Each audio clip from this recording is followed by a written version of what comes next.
nsubire kubahereza mwiriwe canke mwaramutse bivanye naho buri umwe wese aherereye banywanyi bacu mubana natwe makuru n'ibiganiro vya misi yose tubandanya gushikiriza kuri no mbonesha kure yacu nayo yanyu Muhuza TV. Uyu numwe tugiye kubageza ko amakuru biriko biravugwa bigezwe ko muri kano kanya ngaha mu gihugu cy'u Burundi, akaba ari amakuru tuzagarukane ni kwere ko aravugwa mu gisata cy'umutekano, ndetse kandi tuze no kugaruka kubiriko biraba muri etat major mu biro bikuru vy'igisirikare cy'u Burundi kwa General Prime Niyongabo. General Prime Niyongabo azwi nk'umwe mu basirikare bacuditse na President Varisito Ndayishimiye. Mu mwaka uheze haravuzwe ibihuha byinshi bijanye n'ikurwa rya General Prime Niyongabo, haranavugwa n'amazina y'abashobora kumusubirira, ariko kugeza ubu aboneka ko ari ntayegayezwa muri aya mabanga. Kwigenekerezo ya 18 Ndamukiza uyu mwaka w'ibihumbi 2024, President Evariste Ndayishimiye yarashize umukono ku itegeko rigena General Prime Niyongabo mu mabanga y'umukuru w'urwego rw'igihugu rujejwe imidari y'iteka, wo bita Chancelier des Ordres Nationaux. Uretse umukuru warwo, urwo rwego bita Conseil des Ordres Nationaux rusanzwe rugizwe n'abandi bantu 8 bagenwa n'umukuru w'igihugu ubwiwe.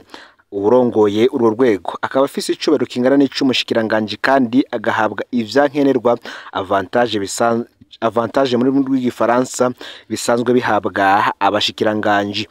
Abagizwe urwo rwego bose bagabwa n'umukuru w'igihugu asanzwe yitwa Grand Chancelier des Ordres Nationaux. Urwego rukaba rufasha umukuru w'igihugu guhitamwo abahabwa ibidari vy'iteka n'ubushimwe bw'igihugu. Muri ayo mabanga General Prime Niyongabo yasubiye umuhisi Lieutenant General Godefroid Bizimana yari yaragenywe muri ayo mabanga mu mwaka w'ibihumbi 2023, nawe akaba yari yasubiriye Lieutenant General Gabriel Nizigama Batazira Tibia yari yagenywe mu mwaka w'ibihumbi 2019, nawe asubiriye General Arengiyome Bunyoni yari yagenywe muri ayo mabanga muri Ndamukiza umwaka w'ibihumbi 2025. Wa mbere yahawe ayo mabanga akaba ari Augustin Sanze yagenywe muri ayo mabanga mu mwaka w'ibihumbi 2013. Kuri ubu rero hari amakuru yariko aravuga ko General Prime Niyongabo yari yakuwe mu burongozi bw'ibiro bikuru vy'igisirikare cy'u Burundi. General Prime Niyongabo arabandanya rero kurongora igisirikare cy'u Burundi. Hari benshi bibajije ko ayo mabanga mashasha ya General Prime Niyongabo amutuma ava ku burongozi bw'igisirikare. Sivyo na gatoyi. Itegeko rivuga ko amabanga yonyene atabangikanywe no kuba Chancelier des Ordres Nationaux ari ukuba mu bagize leta canke kuba mu nama nshinga amateka na nkenguza amateka. Abandi bose bahawe ayo mabanga imbere ya General Prime Niyongabo baraguma abanyamabanga bari basanganywe.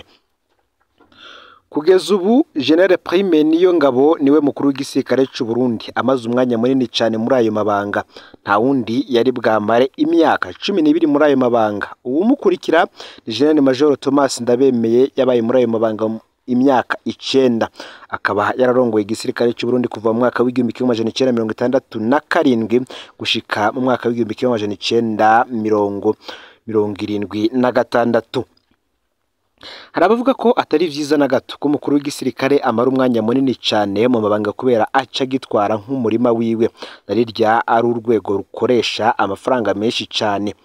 Muri kino gihe General Prime Niyongabo afatwa nk'umwe mu batunzi ba mbere mu Burundi, mu gihe vyinshi mu vyo adandaza binafatanye n'ibikorwa vy'igisirikare.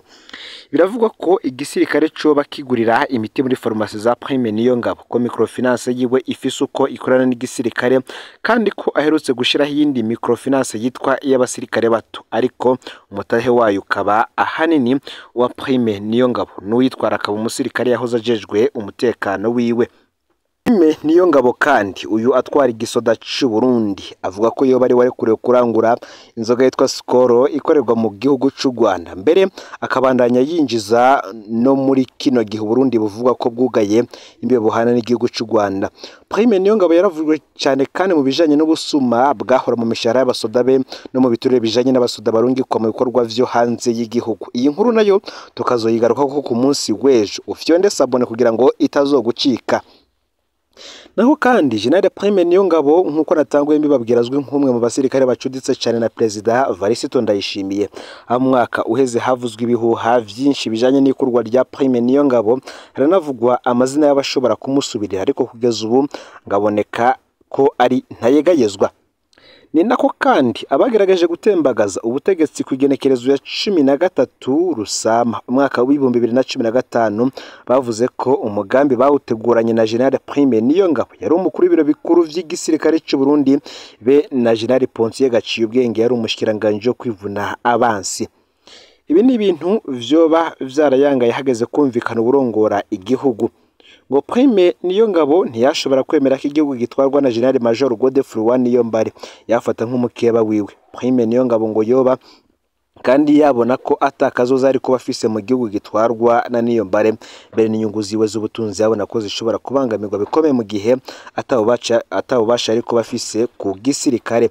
Ni gutyo rero ngo yahisemo kubwira vyose umugambi wose President Nkurunziza nawe amuhemba kuguma mu mabanga no kuduzwa amapete umwanya ku mwanya kugeza ku ipete rya nyuma rishoboka mu gisirikare cy'u Burundi ari ryo ipete rya general. Tubibutse ko kuri ubu abarundi babiri bafise iri pete ryo ku rwego rwo hejuru mu rwego rw'umutekano ari abarundi babiri bonyene, harimwo kuri ubu General Prime Niyongabo n'ubundi arongoye ibiro bikuru vy'igisirikare ndetse na General Arengiyome Bunyoni kuri ubu we abarizwa mu ibohero rikuru rya Gitega.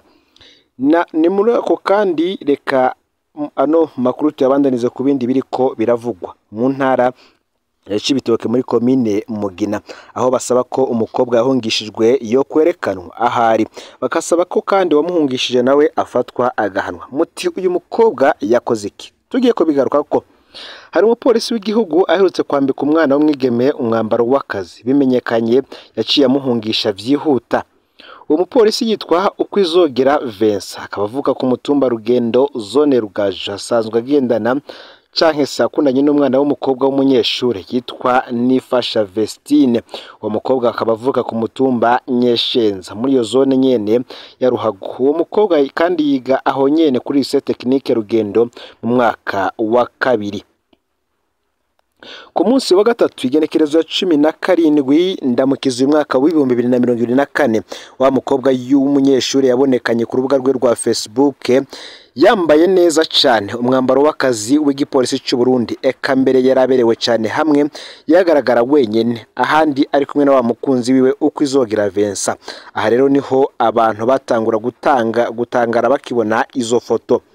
Ubwo nyene benshi baciye barondera uwo mupolisi Ukwizogera Vincent baca bamubwira ko uwo mukobwa yofuta izo foto kuko bigiye kumukwegera. Inyuma y'akanya gato za foto zaciye zihanagurwa kuri ya konti ya Vestine. Ntivyagarukiye aho Ukwizogera Vincent aciye atumwa ko n'uburongoye igipolisi muri komine Mugina komiseri Bizimana Samuel ivyo bayaze ntidushinje kubivuga, ariko amatoza yacu yakozwe yemeza ko abo babiri bahejeje kuyaga baciye bategura guhungisha vyihuta wa mukobwa w'umunyeshure Nifasha Vestine. Ntivyatevye baciye rero babikora kuva ku munsi wa 4 genekerezo 18 ndamukiza uyu mwaka wa 2024 wa mukobwa ngo Nifasha Vestine yaciye ahungishwa.